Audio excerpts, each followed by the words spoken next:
Hey guys, it is, I don't even know what edition of Across the Kitchen Table, so we're just going to wing it. But I am in Michigan, where it is like 70 something degrees, and I am not in Texas, where it's like 103 degrees. And I am here with Amelia Rhodes, who is a fellow Sola Deo Gloria sister, and she is the author of this book called Isn't It Time for a Coffee Break?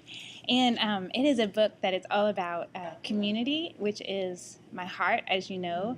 And it has just been really amazing to be with Amelia because we connected only online, and it was kind of like we became fast friends online, and it's just been amazing to meet you in person and get to know you. And she's a keeper, y'all. She is totally a keeper.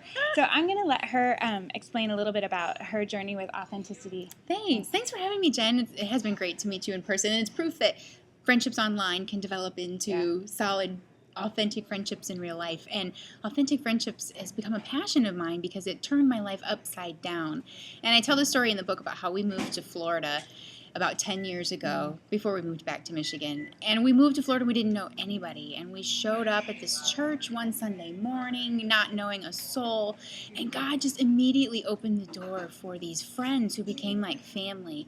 And it was through these friendships that I began to break down the walls, that God began to tear down these walls of perfectionism, to uncover anxiety issues. And these friends walked me through this journey to the point where I realized I had to be authentic, I had to be real. And doing so, God used these people as I shared my hurts, as I shared my imperfections, to spread His love all over me.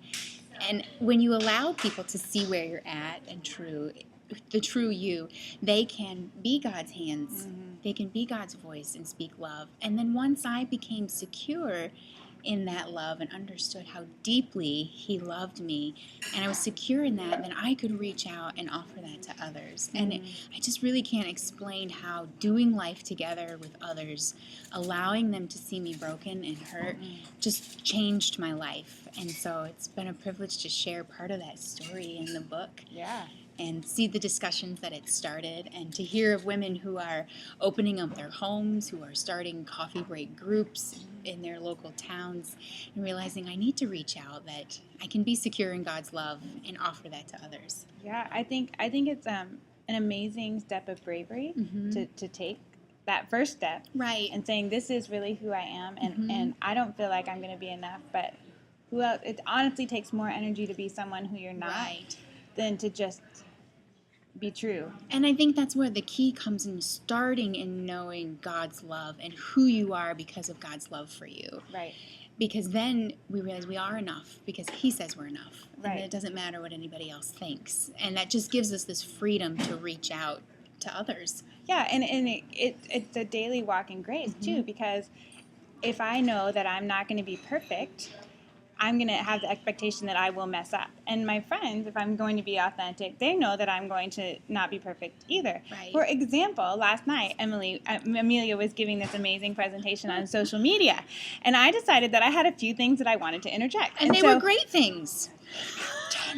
Anyway, and I was like, okay, well, you know what? You've actually seen me in person for 48 hours, and you know that I can be very kind and very wonderful, and I can also have a very big mouth. And so, but it's all good because we are under grace, you know? And as we figure out, as you get to know people, they just get to know your quirks, Right. and they accept that as part of who you are. Exactly. And you don't have to hide them. Right. And you never know how God's going to use those quirks. Exactly. Even quirks like big mouth. So, anyway. Big mouths to drink lots of coffee. Exactly. Coffee. Now, of course, we didn't actually fill it with real coffee because We would spill it on the computer. No, for sure. So, at the end of the post, or scroll down, and you will find my review of Amelia's book, Isn't It Time for a Coffee Break? And you can enter to win your copy, and there's also a link to Amazon where you can purchase it too. But it does have discussion questions, so it'd be a great thing to grab a friend and do it with her. All right. Thank you. Cheers. Coffee break. Bye.